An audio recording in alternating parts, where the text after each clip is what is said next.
8 місяців тому вийшло одне із найбільш резонансних відео на моєму каналі. Це історія про бійця на псевдоєврей.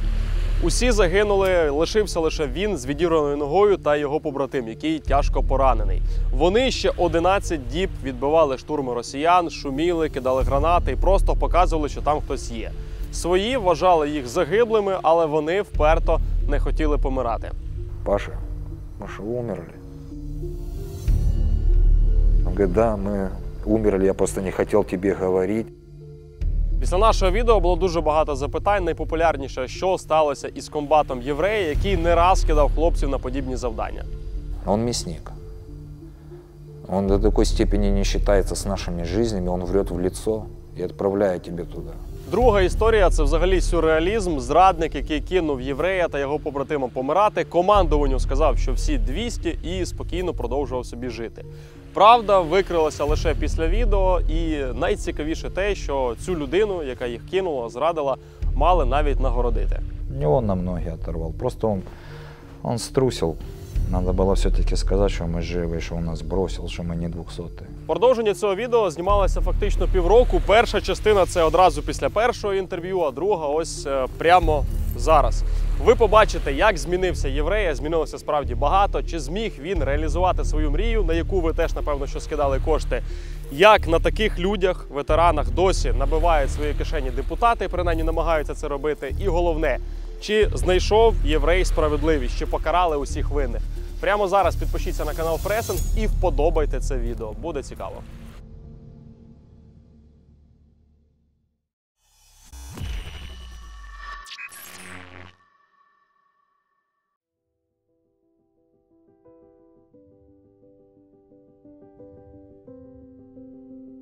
Ця картина – маленька мрія Дениса. Ангелів він побачив у вісні, у холодному розбитому бліндажі, коли помирав і віри у порятунок майже не було. 11 днів з турнікетом на нозі, яка фактично відірвана. Люди з подібними травмами стільки не живуть, але він живий. Одразу після відео Денис приїхав з Одеси до Києва, щоб подякувати художниці Софії і особисто забрати картину. Я не знал, чего вам подарить, я просто не знал. Я думаю, если... Давайте, Серый, куда вы пошли? Я думал, картина нереальная, она поедет на выставку, она будет в Риме, в Милане. Честно, ее уже ждут, эту картину. У маме цветы, все. Да. Но это будет тяжело, это вам помог. Тяжело. Все. Я не знал. Мне девочки так посоветовали. Что случилось со мной и дальше происходит, каждый день какие-то чудеса у меня. Ну, блин, я уже реально открою автошколу. Кстати, надо подписчикам рассказать. Що, як вживу? Ну, она очень впечатляет. Она такая сильная такая. Это, конечно.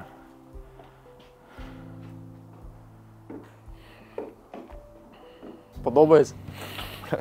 Я держусь, как не заплакать, чтобы...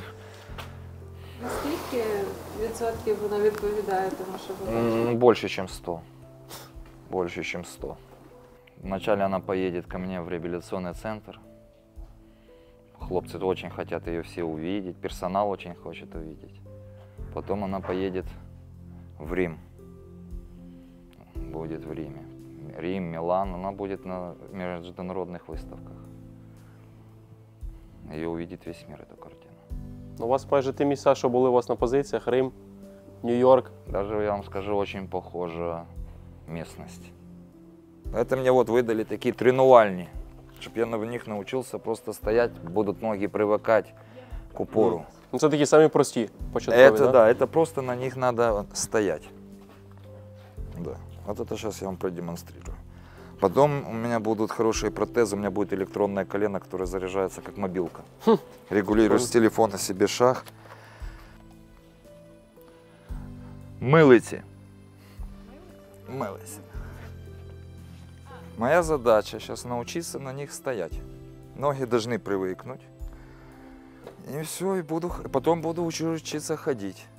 В порівнянні з останньою зустрічю вже прогрес. Да, есть Помітний. прогресс. Я, во-первых, окреп, я себя намного лучше чувствую. Очень вообще чувствую себя просто прекрасно. Картина – це був наш несподіваний подарунок єврею. Ми з художницею Софією дуже переживали, аби йому все сподобалося. Бо уявіть ситуацію, що він дивиться відео, а потім відписує, що це взагалі не те, що я бачив у вісні.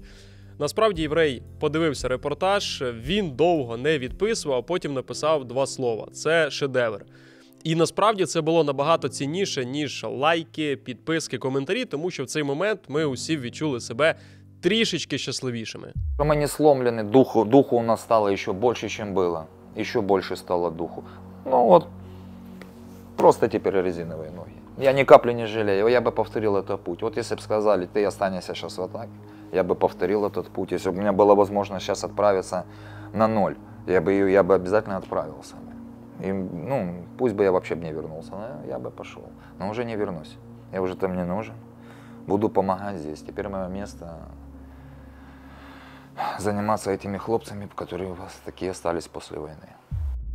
Єврей з підрозділом фактично сидів у норах. Це навіть не 0, а мінус. Групу одразу розбили скидами. У бліндаж запускали газ, протигазів не було. Люди не витримували і вибігали назовні. 2 хлопців загинули одразу.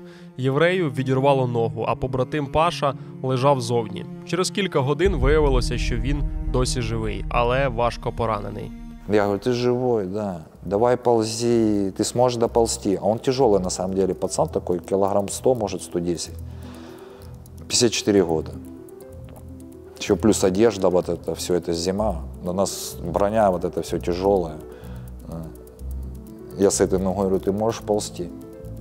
Не могу. Я говорю, давай, они сейчас вернутся. Я говорю, ты уже начал ползать, я говорю, они увидели твои движения. Я говорю, либо тебя сейчас ты разлетишься на части. Так я говорю, ползи. Минуло кілька тижнів після нашої зустрічі. Виглядаєте зовсім інакше, усміхнений, на протезах, хоч і простеньких. Як життя помінялося, бачу, що настрій. Багато хороших подій сталося. Да, спасибо, Серега. Дай пожму тебе руку. Честно, очень жизнь изменилась к лучшему. Есть прогресс. У меня в военной части хорошие прогрессы. Со мной наконец объяснилась часть. Наконец они додумались, так как видео набрало большой резонанс, позвонить мне і дати пояснення, як так сталося, що за нами не прийшли, що вони вирішили, що ми 200. Пояснення мене ніяк не удовлетворили, конечно. А що вам сказали? Сказали, вы молодцы, хлопцы, что сделали видео, мы узнали правду. Предатель этот вышел на позицию, он дошел до позиции на КСП роты, вернулся с рациями, сказал, что мы 200-е. И чтобы врагу не достали средства связи, он их героически вынес. Его встретили там героем, он был для них герой. Сейчас он лежит с ранением в шею в одном из госпиталей. Я уверен, что у нас с ним еще будет встреча. В глаза он мне посмотрит. Да. Сказали, что потом за нами пошли, на следующий день отправили группу проверить Нью-Йорк. Группа не дошла и сказала, что мы 200-е. Просто не дошла до Нью-Йорка. Он говорит, тогда нам пришлось планировать штурм. Комбат посмотрел наше видео, передал мне послание. Сказал, пацан говорит правду, я совсем согласен, но пусть не обижается на меня, у меня такое направление. Мне приходится вот так вот воевать и нести потери, потому что мы вгрызаемся в землю. І мені за нього передають послання, говорять, ви не думайте, що він така жорстока людина. Він дуже вже надломлений, він все пропускає через себе. Я це слухав, що думаю, ми за одного і того ж чоловіка говоримо. Це хто, він надломлений? Вижила ще одна людина, про яку майже нічого не знали, і якось так сталося, що лише у нього був протигаз.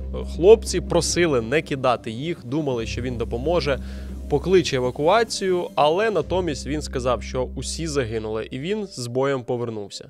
Мы его умоляли, мы уже понимали, что он подонок тот. Мы его так просили, не уйди, не брось нас. Нам же пи***ц придет. Не переживайте, пацаны, не брошу.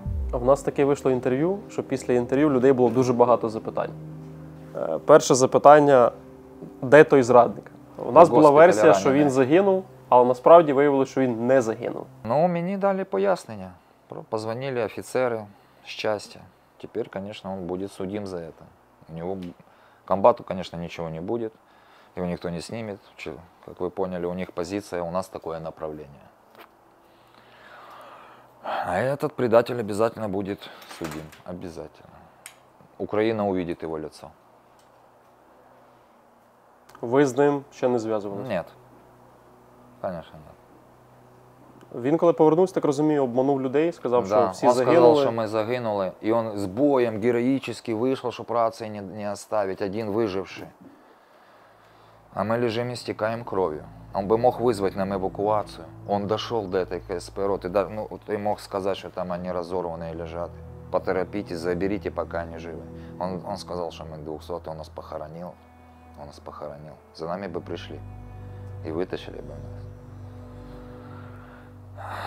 А коли правда вилізла, він якось пояснював людям, чому він так зробив? Но у меня с ним контактов нету.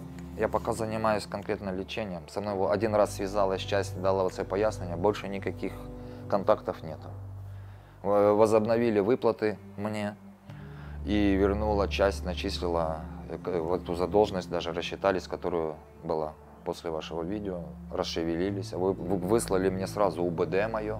Я 4 месяца не мог получить УБД. Сразу пришло УБД, пришло решение, что мне надо, что я на лечении, мне надо продолжить выплаты и вернуть вообще задолженности. Признают самое важное, самое главное. Алабая признают погибшим, не вытаскивая тело, так как есть свидетельские показания. Маме дадут флаг, дадут ей выплаты и скажут спасибо вам за сына такого. Какой-то мемориал с почестями у него на родине будет открыт. Простите, но Алабая мы больше никогда туда не достанем, его уже не осталось там. Алабай – це один із побратимів єврея, який загинув на тій позиції. Тіло не могли забрати, тому за документами він вважався зниклим безвісті. То, что я выжил, это только Бог. Вот только Бог. Вот нет у меня других объяснений. Каждый раз думаю, как это получилось, но это высшие силы.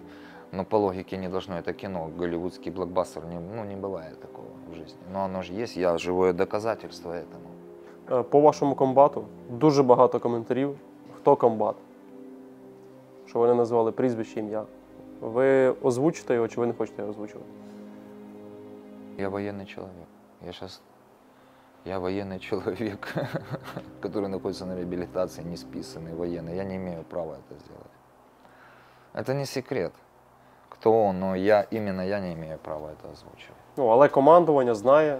Конечно. Его знают все в Одессе, ко мне приезжали нацгвардейцы с наших частей общаться. И точно знают, кто он. Это же не секрет, есть определенная... Есть бригада, в бригаде есть батальон, в этом батальоне один комбат. То есть все знают его, конечно, он человек такой у нас, известный в наших кругах. По ньому розслідування, ніяких робіт, нічого не буде. Не буду. Угу. Мы это схавали вот так, и пацаны продолжают это хавать и погибать. Як змусити людей іти воювати, коли є такі комбати? Вот в том-то и дело. Вот именно такие комбаты отбили желание, пацаны возвращаются домой и рассказывают, как их стирают там безграмотно. Как нас там стирают, что нам до этого обещали, что нас будут беречь. Что самое главное для них не техника, не земля, а человеческая жизнь. Что в первую очередь мы будем планировать, вы будете выживать. Нам не надо, чтобы вы все там погибли, надо, чтобы каждый вернулись домой. Они нас обманули, они нас стерли ради своих амбиций. Вот такая вот ситуация. Наш дрон, вот такая ситуация. Наш дрон снимает, как раненый кот убегает. На свои позиции идет. Этот сидит ковбой, да? Говорит, словить его, догнать и привезти ко мне сюда. Выезжает группа, это ты едешь в укрепрайон, он уже почти под укрепрайоном, эта группа должна его догнать, словить. Он фильмов пересмотрел просто. Выезжает первая группа, у меня есть видеодоказательства этому, у меня есть видео этого. Выезжает первая группа, погибает вся, их разбивает дронами сразу. Недолго думая, он высылает тем же путем вторую группу вслед за этой. И точно так разбивают вторую группу. Это произошло вот буквально 2 месяца назад. Вот так человек. Надломленный, как мне говорят, вы не подумайте, он такой надломленный себя пропускает. Он сидит и вот так вот туда. Были хлопцы, была самая тяжелая ситуация, не каждый выдерживает. Отказались поначалу выходить. Но он все-таки заставляет, он умеет заставить, короче. Заставил, они вышли. Не вытягивают, ну, не вытянули, короче, их там поразбивало нормально. Они запрашивают эвакуацию. Говорит, все, тут 200-е, 300-е, эвакуацию запрашиваю. Этот берет трубку, эту рацию, и в прямой эфир это слышали столько бойцов, это мне рассказывают. Я не был этим свидетелем, но это факт. И говорит, нет, ты там сдохнешь. Теперь смывай свой позор кровью. И к ним не пошла эвакуация никакая, они все там и остались. Вот какой он надломленный человек, который все через себя пропускает. Поэтому мне когда говорят, не думайте, что он жестокий, я думаю, мы вообще, за кого мы говорим? Вы вообще, значит, не понимаете, кто он.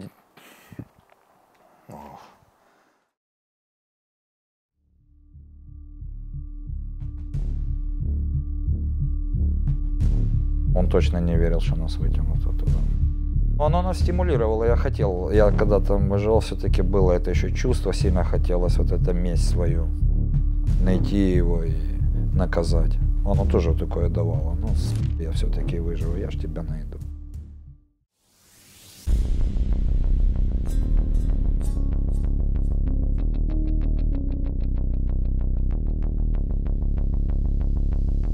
Через волонтеров заказал вот это вот оборудование, оно шведское. И здесь мне в Одессе его установили. Очень надежно, все удобно, классно ездить, с двойной ампутацией можна літати, всі свої питання вирішувати. Я просто згадую нашу першу зустріч, як тебе привозили. Да. Як ми вибрали геніальну студію, де не було ще ліфта, заносили тебе втрьох, і зараз, типу, зовсім інша вже ситуація. Ну, зараз я вже ганяю на своїх. Да. Набагато став мобільніший, самостійний. Протези хороші. Даже по бездорожью. Вот такие протезики. Главное не забывать спускать воздух. А крім фазенди, мені дуже сподобався твій, по-перше, номер на автомобілі. Он безразличным людей не оставляет этот номер. Все показывают или класс, или ой, какой у вас номер. Да? Значки це такі вже нові з'явилися, так? Да. Это так, чтобы люди понимали, что я не пьяный под трамвай упал. Твою машину в Одесі, я вже так розумію, знають. Знаю, да, и И полиция уже знает. А поліція чого? Ну, бывает, нарушаю, летаю. Під жодним відео не писали так багато позитивних коментарів, як під твоїм. Просили одразу другу серію. Ми витримали паузу таку на 8 місяців, щоб показати, що за ці 8 місяців змінилося. Такий як страшний сон, ти одного дня прокидаєшся, у тебе немає кінцівок. І що робити далі? Очень, ну, прямо трогало меня, так люди прониклись. Хотя многие писали, что у них ПТСР уже после этого видео. Многие писали, что пережили со мной, вот как будто бы все это, спасибо, что так высказался. Да, так что и вам спасибо. А после поранений, конечно, у каждого наступает, ну, период будет такой провальчик, депрессия.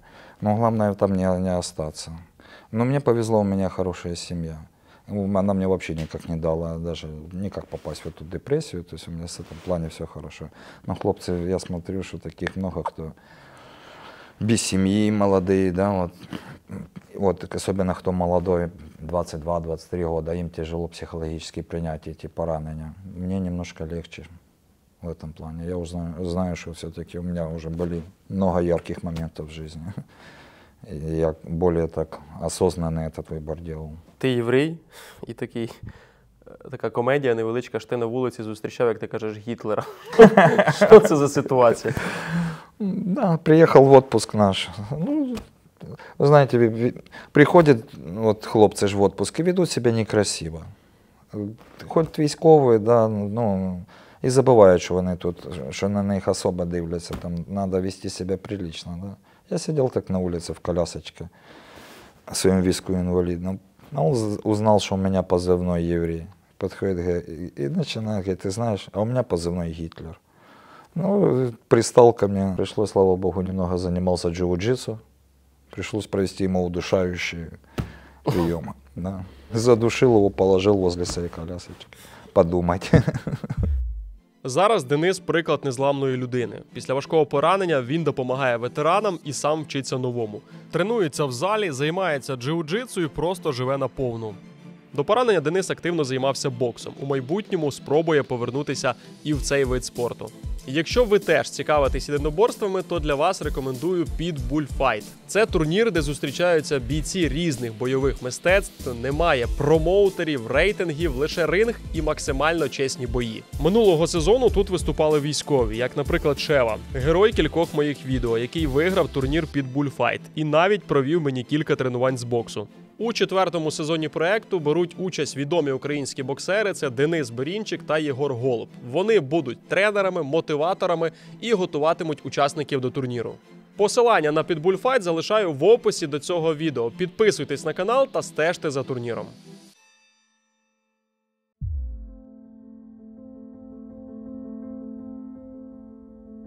Здесь мы хотим построить такую базу для ветеранов, чтобы она была полностью инклюзивна, то есть не только для хлопцев там, с ампутациями, чтобы и дружины ветеранов могли приехать отдохнуть, дети ветеранов, матеря. Все, как говорится, своими руками и с миру по нитке пока тянем. У тебе була мрія зробити автошколу. На це там люди кидали гроші. Дуже хотіли, щоб ти її реалізував. А виходить так, що мрія не здійснилася, чи мрія помінялася? Не, мрія помінялась на більш, скажімо, таку даже серйозну мрію. Строїмо цей хаб, а по поводу школи не було можливості в мене її так відкрити. Люди інші відкрили, в кого ці можливості є.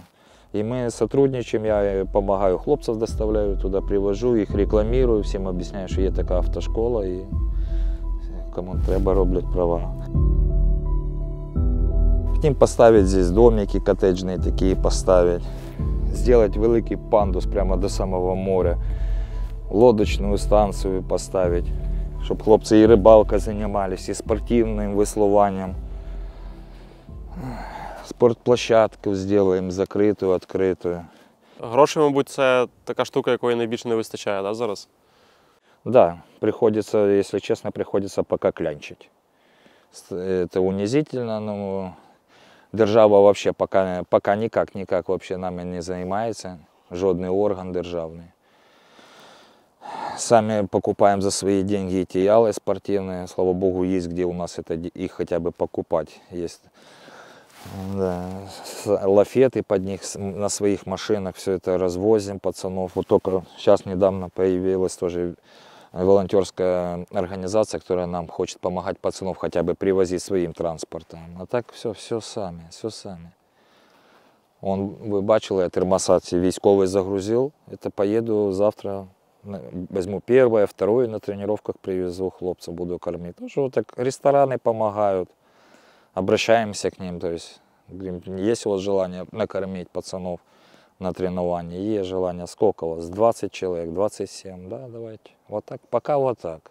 Вот сейчас надо на зиму мне их, чтобы не прерывалось, да, тренування максимально до холодов, то надо вот даже одеть эту команду, хочется свою. Я не люблю запитувати людей про гроші, але ти нормальні виплати отримав, чи можна на ці кошти жити, чи з цим так само є велика проблема, тому що люди ризикують життями, здоров'ями, чи отримують вони достойну компенсацію. Именно вот в моем случае я ее отримаю, эту компенсацию достойно, потому что я стал медийный благодаря вам. И ролик, когда набрал 1 миллион, мне возобновили все выплаты, там все задолженности, и я по сей день их получаю. У других большинства, конечно, не, все очень печально обстоит. Вот я же в госпитале со всеми общаюсь, с пацанами. С разных бригад, конечно, по-разному, но очень много вот хлопцы попадают с ранением в госпиталь, их выводят поза штат, платят копейки, там какие-то 600 гривен, вот в таком пределе. И лечись как хочешь, живи как хочешь, как семью содержать, как вот кормить их. Вот за это становится очень обидно, как это вообще в стране и так массово это происходит, что сейчас кого нет к нему, уже поза штатом. Я вот вчера с одним общался, я хочу забрать его сюда. Руку оторвало ему, поза штатом все ходит, собирает металл. Говорит, собираю по лесу, ходю металл, чтобы сдать. Вот такие моменты просто аж сердце кровью обливается. И всем же так не поможешь со своего кошелька. Это должно как-то держава должна вирішувати ці питання. Ти їздив на чемпіонат Європи в Грецію, записував відео. Мораль відео така, що вам, депутати, ветеранам обіцяли якісь кошти допомогти на житло, фінансування, а по факту вас, я так розумію, що просто кинули. Так точно. Нас кинули, не дали ни копейки, пришлось открыть банку. И вот так сказать, кто меня знает, спасибо, себе тоже помогли. Мы насобирали там, собирали 200, насобирали из них 160, но в принципе нам хватило. Нам обещали выделить деньги, финансирование на эту поездку. Приходили депутаты, фотографировались с нами, ихние помощники. Было много встреч. Мы открыли банку, нам надо 200 тысяч. У нас на банке 10 тысяч, мы сами скинулись. Не пройдите мимо, заведите, мы поедем отстаивать честь нашей страны. Мы вас не подведем. Это на хорошее, нужное дело. Едут ветераны без ног, без рук. Едут выступать. Нас кинули, нас обманули, никто нам ничего не дал. В Салонике, Греция, устроили чемпионат для начинающих весловальников. И мы поехали своим составом недобитых. И так как у нас была всего одна команда, у нас соперники в нашей категории, мы решили выступить в общей категории с полноценными, с руками и ногами, с людьми соревновались и взяли второе место. Так что мы этим результатом очень гордимся. Для нас оно первое. У нас на одну лодку не хватало 9 конечностей. 9 конечностей на одну лодку. Когда нас только загружали, уже все в Греции были в шоке. Они просто смотрели, как нас заносят, там пацанов заносят в эту лодку, привязывают. Люди были в шоке, как мы сейчас выйдем на море и будем веслувати. И мы взяли еще второе место. У вас поїхали всі ветерани, всі з важкими травмами. Да. Ви в процесі, коли перетинали цю фінішну межу, ви кайфували від цього? Ну, сразу, конечно, когда не первое место, тебя кто-то обошел, вначале расстраиваешься. То есть сильно мы там себе не аплодовали, прямо нас и повесили. А потом, когда поняли, ну, все-таки осознали, насколько мы молодцы, что мы минус 9 конечностей, ну, это очень много, это очень много. И мы взяли второе место, так что мы собой гордимся. Потом, конечно, пришла радость. Ось ці депутати, які вам пообіцяли, ми теж давали цей збір, і в коментарях багато людей справедливо запитували в мене, хоча я не знаю, хто ці депутати.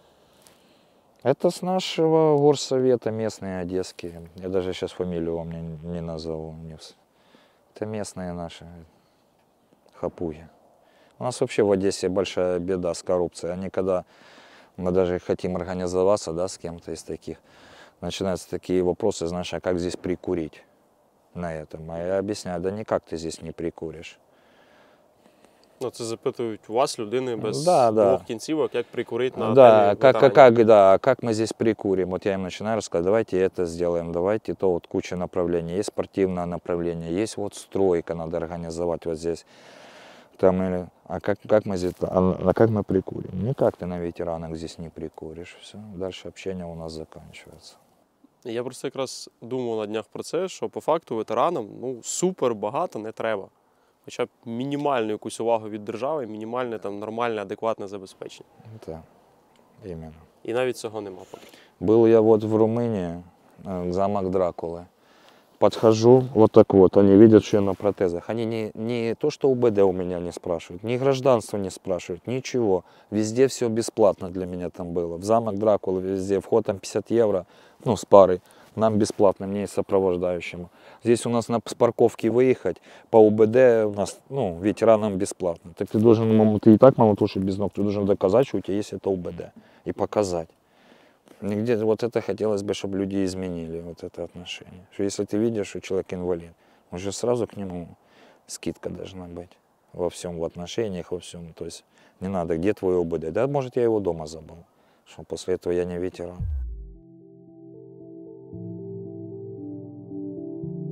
Помню все, каждую секундочку. Вот даже до мелочей помню так изнутри, постоянно этот блиндажик. Да, мне кажется, что такое никак не забыть. Это, чтобы забыть, это должна война закончиться, уже должны перестать приходить плохие новости, чтобы об этом не думать, как смотреть одни комедии и так отвлечься.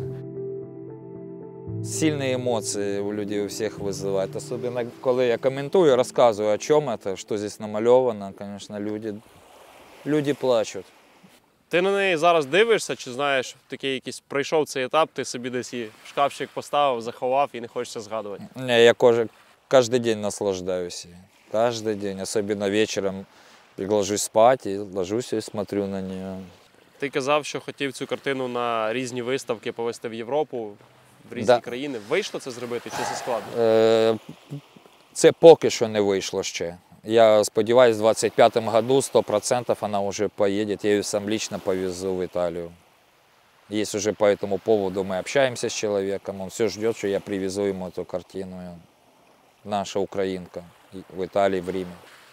Але я бачу, до тебе приїжджали, по-моєму, французькі медіа і теж знімали. Да, понравилось, они сняли, попала она на первую полосу газеты французская и испанская «Эль Мундо». После этого даже звонили мне, предлагали ее купить, эту картину. Я, конечно, отказался, даже цену не обсуждаю. Да. А хто хотів купити? С Латвии, не знаю, кто звонил, какой-то ценитель творчества. Говорит, давайте с вами пообщаемся. Я говорю, цена даже не обсуждается. Я говорю, это для меня бесценно, я говорю, я никогда не продам.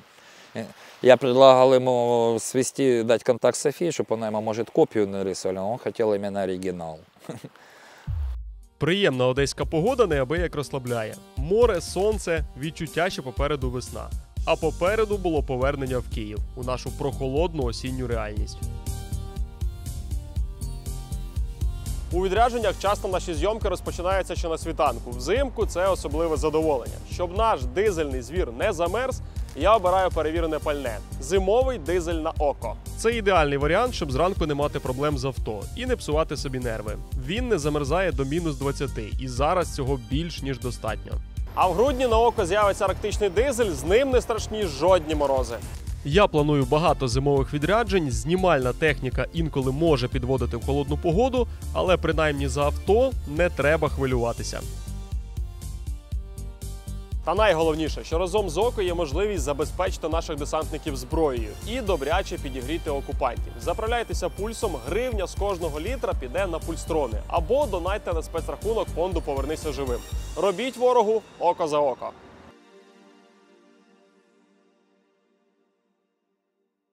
По відео є кілька ключових питань. Я тобі нагадаю просто деякі фрагменти. Он был старший, который нас туда привел, который уже там был и должен был передать эту позицию нам. Такая слышим, вот даже все началось, что он вот стал себя проявлять как сука с первых секунд. Когда ротный кричал «помогите», мы сразу, ну мы же самостоятельно принимаем решение. Нам и не надо, честно говоря, выходить по рации, чтобы решить пойти за ними, забрать его, понимаешь? Это наш побратим, кто-то из них, не надо знать точно, это там брокер или там еще кто-то. Все равно, кто мы за ним пойдем.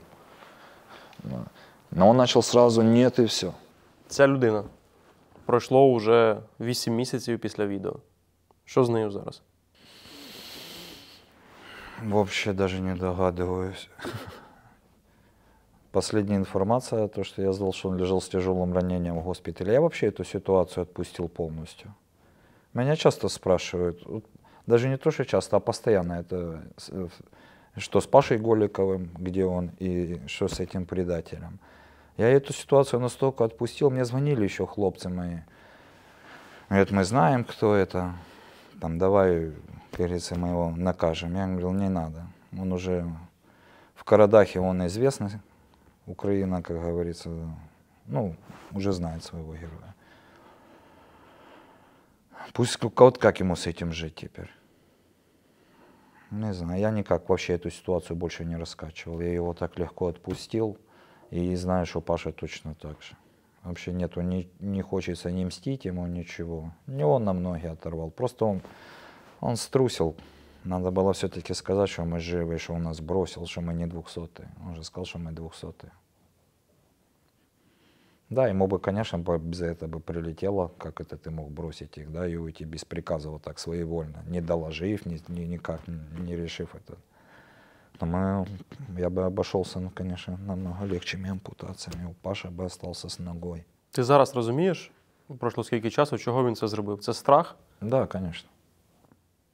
Страх, що, можливо, і його заставлять йти за вами. Не, ну пришла бы и так, я думаю, моя разведка. Это то, что ему было стыдно, ну, он же, раз он туда нас приводил, ему он доверяли. Он какой-то авторитет имел, я думаю, что у него в один момент все просто порушилось, что вот он, может, он сам Ну, он не знал, как объяснить, как он бросил бойцов. Вот как объяснить, что ты бросил 2 побратимов раненых. Тобі не боляче, що його обличчя країна досі не побачила? Похуже есть военные преступники, которых вот реально надо наказывать. Это такие вот, опять же, такие, как мой комбат и тому подобное. Вот, которые губят много людей неграмотно, бездумно. Если честно, если вот так вот, по большому счету взять, то если кого-то и наказывать, то есть там преступники, кого действительно надо заказать. Это обычный трус просто. Собака дешевая. На емоціях ти тоді хотів подивитися йому в очі. Да, хотел вообще, представлял себе, что я вот так заезжаю в палату и душу его. Но сейчас отошло, пересмотрел это все. Якби ти зараз його так випадково зустрів? Но я хотел бы спросить его, как он, и как он с этим живет. Вот как он с этим живет, как он вообще спит. Если мы спать не можем, вот как он спит. Людина 8 місяців, ну вона ж точно бачила твоє відео, вона тебе точно знає, тому що йому, я думаю, показали. І за 8 місяців жодного дзвінка. Да, он даже никак не пытался, само собой. Никак. Чим закінчилась та історія, що його мали нагороджувати? Тому що це одна історія з 1000, яка вилізла просто на поверхню. А скільки таких ще історій, ми не знаємо. Ну, я не знаю, там, с чем закончилось, как... Я могу, честно говоря, я могу узнать это.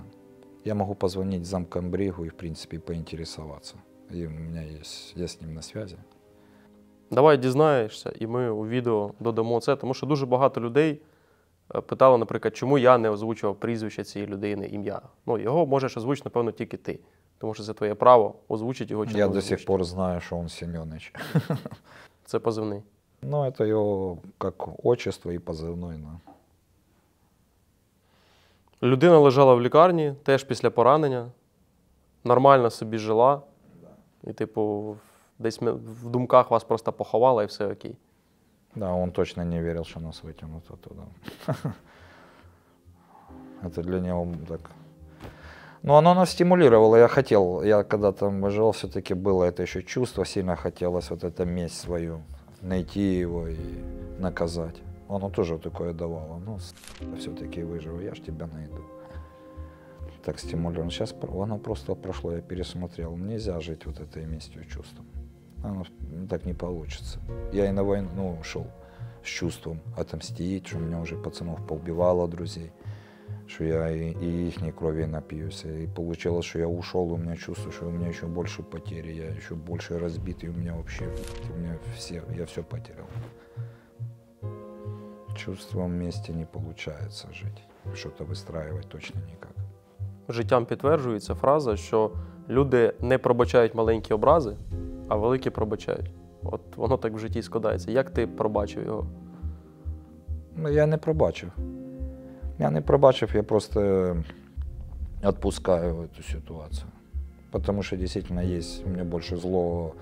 Если и злюсь, то я злюсь на тех людей, которые организовывают все эти смерти массовые. Потому что я вот как-то понимаю, что есть вот кто на самом деле зло. Що сталося з твоїм комбатом, якого ти називав м'ясником?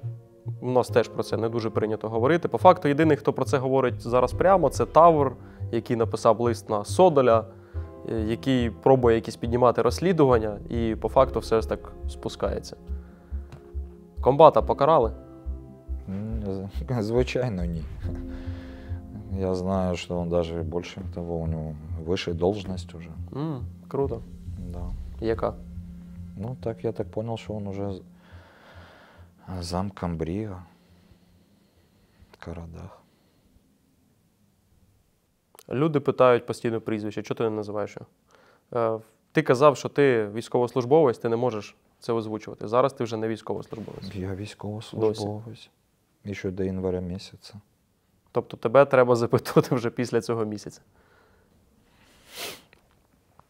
Но дело в том, что его фамилия, ну, известна всем, кому надо. Я уже объяснял, что есть батальон, в определенной бригаде у него всего один командир батальона. То есть кому надо, все его имя знают, и должность, и она в комментариях описана другими людьми писали.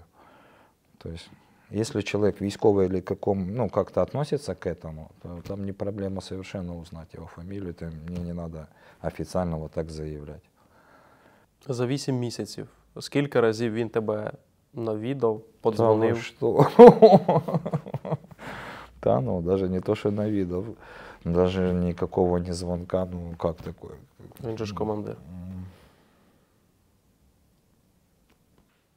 Ми можемо воювати інакше, мінімізувати ті втрати, чи там такий напрямок і такі задачі, що це робити неможливо? Ну, вот. Я, конечно, не військовый эксперт. Вот у меня часто задают там такие сложные вопросы. Ну, конечно, можем. Ну, конечно, можем. Вот я могу вот по своим ситуациям, вот даже выдали бы нам. Просто вот не так халатно к этому относиться, не так выкидывать людей. Можно им выдать противогазы? Это 21 век. Это же какая-то супертехнология. И таких моментов очень много. Скільки у вас на позиції померло людей? Тоді? В этом тоді двое.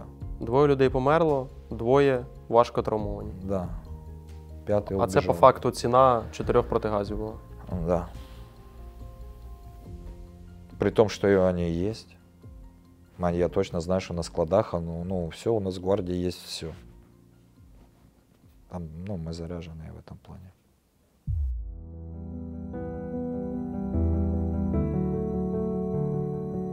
А після поранень, так, чтобы не сидеть, не грустить, надо чем-то заниматься. Надо себя самого отвлекать от этого всего, от поранений, от этих ужасов войны, от воспоминаний. Это мини-копия наших казацких чаек. Мне это очень нравится, что это была казацкая чайка там на 20 человек, на 20 веслувальников. Да? Но это уменьшенная копия со спортивной начинкой. Но, честно говоря, я понял, что у меня ПТСР, вот сейчас я это понимаю, как бы осознаю. До этого думал, что у меня нету, сам себе не хочется в этих слабостях признаваться. Нет, конечно, есть. Если плачешь и не спишь, и отгоняешь все, прячешься еще от этих воспоминаний, прячешься, то, конечно, ПТСР есть. Ну вот я не успел встретиться со своим командиром, поблагодарить его, что он такой героический поступок сделал, вытянул меня. Я так хотел сильно с ним встретиться, пожать руку. Он думал, сейчас как раз закончу лечение, здесь достроюсь, он ко мне приедет. Многое такое фантазировался, как я его встречаю. Потом раз звонок. Илюха 200. Вот с такой ампутацией, вот на таком протезе вернулся на войну. 23 года пацану. Добился после нашего видео тоже.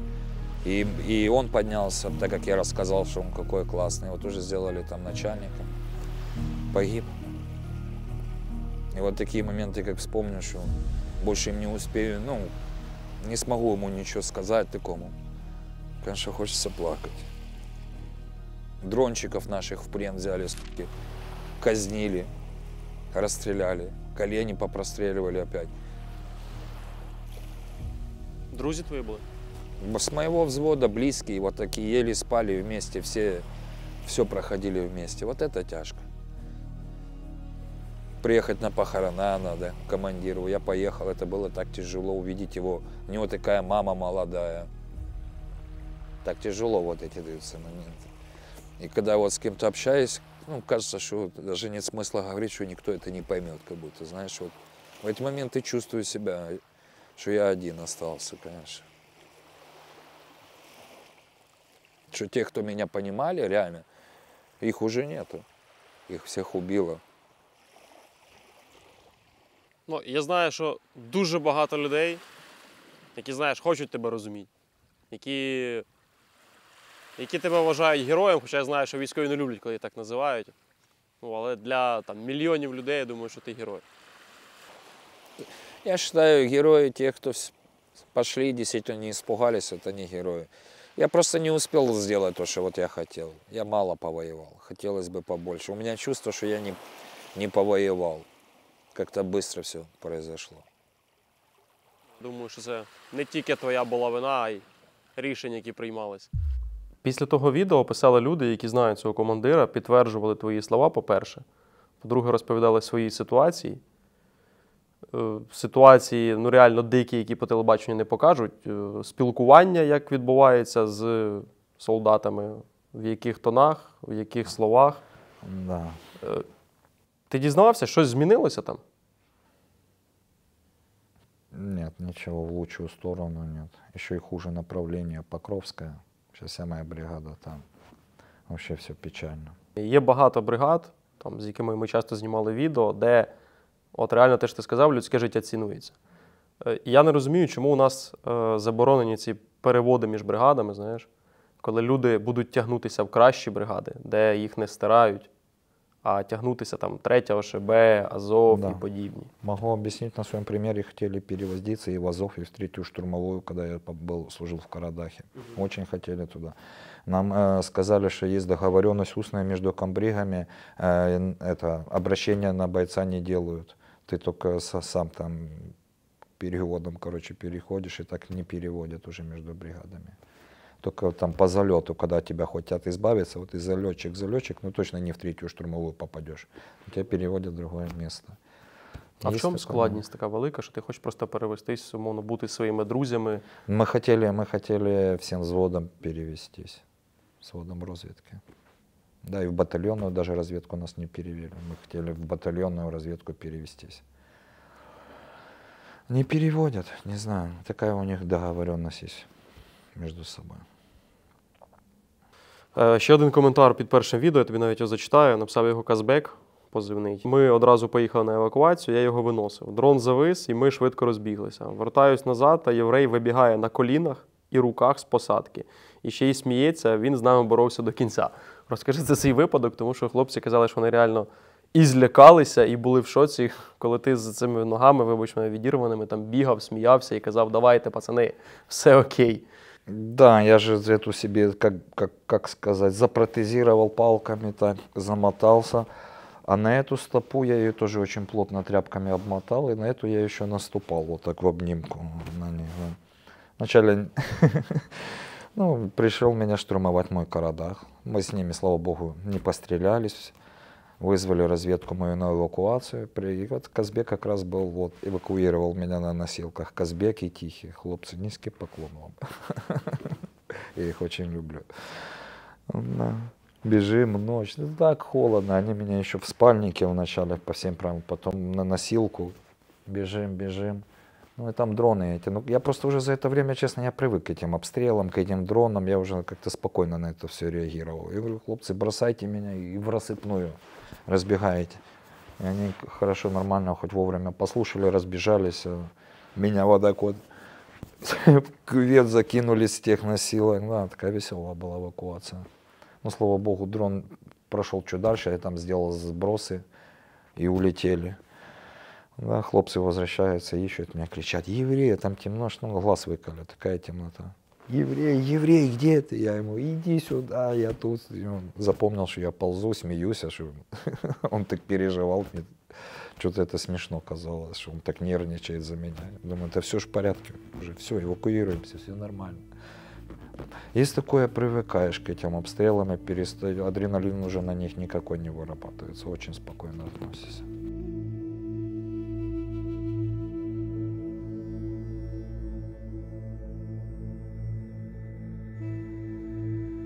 Люди часто спрашивают: хлопці, чого ви ходите в шортах? Що це, ну, ви що спеціально так, щоб всі бачили, що ви на протезах? Самые часто задаваемые такие вопросы. Хотел сказать, что это просто нам очень удобно. Мы уже за штаны забываем. Мы не можем снимать обувь, мы их даже удобно одеть, через шорты просунуть. Постоянно надо этот протез поправлять, спускать вот такие вот, иметь сюда доступ вот так высоко. Опа. Да, спускать воздух, поворачивать это колено. Вот так. Вот такие вот, чтобы делать манипуляции, а не для понтов и не для красоты. Это очень удобно, так что вы должны все это понимать. Люди вже звикли до такого? Чи бувають якісь такі, знаєш, дурні питання, нерозумні? Я бы не сказал, чтобы звыкло. Все еще все-таки ловишь взгляд такой, смотрят, и когда взглядом пересекаешься, пытаются отвести взгляд, все еще боятся Дети часто подходят, там, спросить, что это с ногами, родители их забирают. Идем, идем. Я говорю, все хорошо, пусть подойдет, потрогает. Привыкает. Я думаю, еще долго будет общество привыкать. Особенно, когда я не один, а так нас человек 10 приезжает на пляж, мы раздеваемся и начинаем купаться. Тут, конечно, люди просто прозревают. Или когда я хожу в баню. С парилки выходят, я захожу с двойной ампутацией, меня заносят в баню. Людям становится неудобняк, они выходят с парилки. Но ничего, я думаю, скоро это пройдет. Для мене такий, знаєш, піковий момент тої розмови, як ти казав, що ти думав над тим, щоб застрелитися. Коли твої рідні почули цю історію, що вони тобі казали? Вони ставилися з розумінням, чи вони просто були в шоці від цього всього? Вот, кстати, с женой не раз общались на эту тему, вот именно с женой.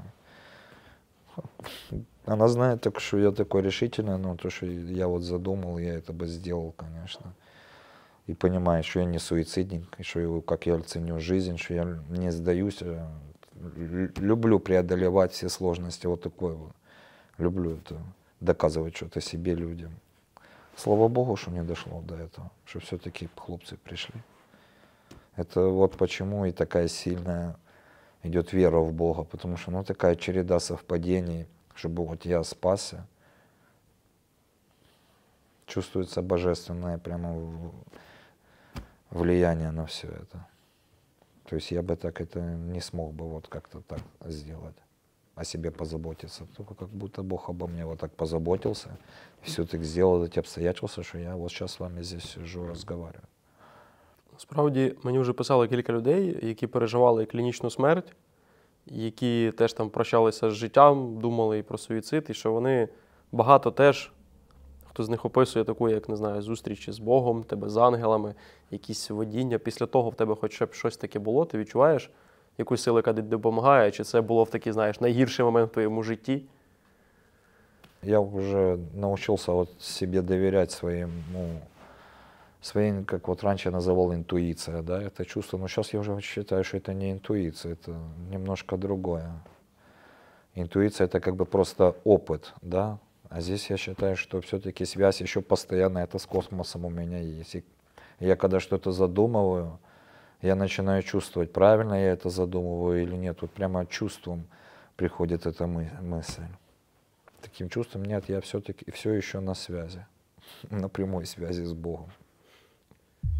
Ти на минулому інтерв'ю сказав таку фразу, яку я запам'ятав, що ми з Пашою досі в тому бліндажі, по відчуттям. Зараз ви вже не в тому бліндажі? Ну, уже реже, уже выбираюсь, да, оттуда. Нет, еще немножко там, наверное. Еще есть такое чувство, что у меня никого нету. Потом так вспоминаю, что все-таки есть, вот у меня же и семья, и пацаны все вокруг меня, что я не одинокий, что у меня все хорошо. Ну да, очень тянет обратно на войну. Когда новости хреновые приходят, особенно, они же меня еще гибнут, пацаны. Вот так вот звонят и говорят, то 200 ли. Вот это еще сильно не дает полностью, как говорится, отойти от этого всего. Все равно возвращаясь туда мысленно. Ми вмерли? Так, я не хотів казати. Вже другий день з тобою нас нема. Не чутно зранку гуркоту гармати, і тиша все собою обійма. Тож зберегти життя своє нам тре. Ти чуєш, брате, все здолаєм, вір. Додому хоч повсти, як і до неба, здолаєм смертям наперекір. До тебе приїжджав у гості Паша, я бачив на відео. Да, уже не один раз. Як він переносить ось той період? Чи він звик уже до цивільного нормального життя? Тому що це теж процес. Це не можна з війни одразу в цивільне життя і все класно, легко. Нет, конечно, нет. Тем более он возвращается в Херсон и маневрирует там между FPV-дронами. И сбросы там прямо в городе. Это он ездит в Херсон, уже сам с Херсона, и возвращается обратно на реабилитацию на Западную. Каждый раз, когда он едет домой, я за него так переживаю. Ну, у него дочка, у него же дочка сейчас родит ему внука. Поэтому у него все хорошо, он пока живет вот этим всем. Он очень ей помогает, готовится вот это к родам. Такой активный дедушка будет. Все, у него тоже все хорошо. Ну, во всяком случае, он не показывает какой-то грусти. Каждый раз звонит мне все время на позитиве. Как что не спрошу, у него все, говорит, у меня все хорошо, все прекрасно. Но мы постоянно на связи. Но я люблю жизнь. Ну вот смотри, ну как кайфово жить. Вот мы сидим, наслаждаемся. Ну все прекрасно. Ну, конечно, мотивует то, что я мечтал выжить. Я очень хотел выжить и вернуться домой. И чувство осталось у меня, что меня Бог не просто так сохранил. Что значит для чего-то. И вот я себе вот так вот решил, что я обязательно должен чего-то полезное добиться, чего-то сделать такое мощное, чтобы после моей смерти, как говорится, говорили, вот это был еврей, вот такой пацан классный, блин.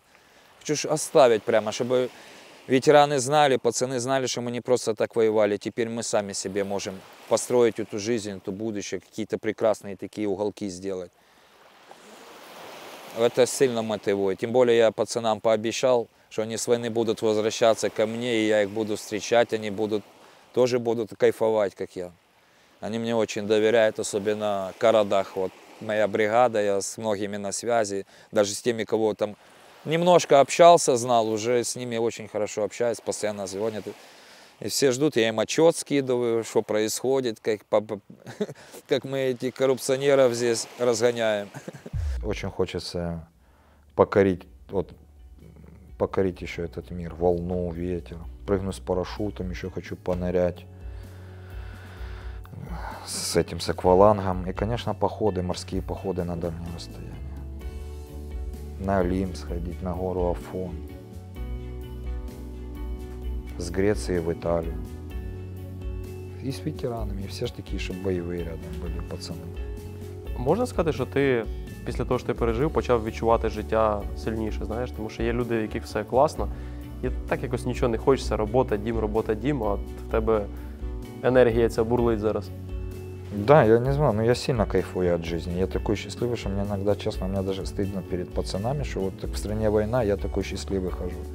Даже когда с ними общаюсь там по телефону за это, я говорю, слушай, мне прям не по себе в таком, да, находитесь, а я здесь. Он говорит, нет, он говорит, ты заслужил, еврей, кайфуй, отдыхай, ты заслужил. Мы тебя любим, давай, готовь нам эту базу, говорит, мы приедем.